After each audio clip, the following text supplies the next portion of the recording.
what goes up comes down. It's just like the media. The media, and I'm not one of these jerks that, is against the media and the liberal bias and all that crap. What goes up does have to come down. It's not a story if things are at stasis. They've got to change.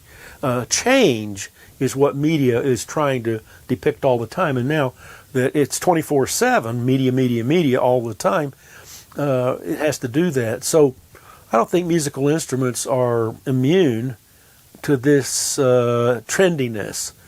So yes, the DX7 probably heard on 2,000 or 3,000 records. I think Chris Craft's Sailing. I think that Tyne piano sound.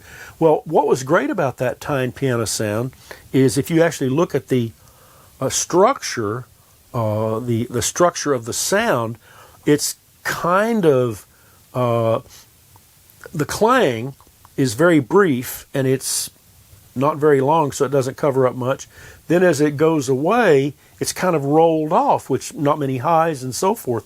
In other words, it cuts through at the beginning, the ictus of the note, the beginning, and yet doesn't cover up anything in the band. It was made for recording. It was made, ready-made for recording. But like anything, it's like, yeah, okay, that's cool.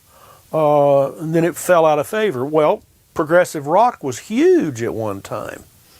You had ELP, you had Yes, you had, I don't know, any number of bands, doing album-length tunes, or single side, not the 3 and 4 minute little pop tunes that were so popular in the 80s, for instance. Taste changes, times change, and as progressive was certainly not taken over, but diminished in importance by punk. It's like, no, we don't want to know about all that academic stuff. We're punks. We're going to throw up on the stage and chop Santa Claus's head off. And what can I tell you? I was out there a long time, and I saw people flicking their Bics, their portable little cigarette lighters. They did that at concerts, little points of light. I saw them flick their Bics for ELP, Emerson, Lake and Palmer, and then a couple of years later, Casey and the Sunshine Band. You may argue, well, it wasn't the same people. In essence, it was. As human beings, we have this horrible tendency to want to stay in sync. We want to be winners. Even in the stadium, everybody does the wave. They go up and down. In the mosh pit, in the rock, everybody's jumping up and down in synchrony. Frankly, it scares the hell out of me. It scares the hell out of me. Because what I see is that.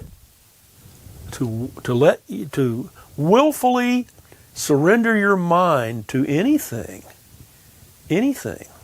including sex, drugs, and rock and roll, is dangerous because it has political overtones. So, but things come in and go out of fashion, and I mean, now I like to say that time has been frozen. This is 2016 now, and I'm saying to my students, we're in the age of simultaneity. Everything has changed. Used to, you toured because you wanted to sell your LPs or even your CDs for a while. Now you tour because you can make money touring. You can't make money selling CDs and LPs. It's turned on its head. But you see touring, for Pete's sakes, the Rolling Stones, Styx, everybody is touring. And the reason I think for that is the ubiquity of music. Time has ceased. There's no such thing as your grandfather's music. In some days you could say, oh, well, that dance band stuff. No, Harry Connick Jr. came along and a lot of people grooved on that of all ages. Because if it's good and has something to tickle your ear and has some value, even if it's just a dance, which is fine, it's still going to have whatever characteristic it had. And what I tell my students, I said, listen, there's no such thing as old music. The first time you hear a Bach oratorio, it's brand new music.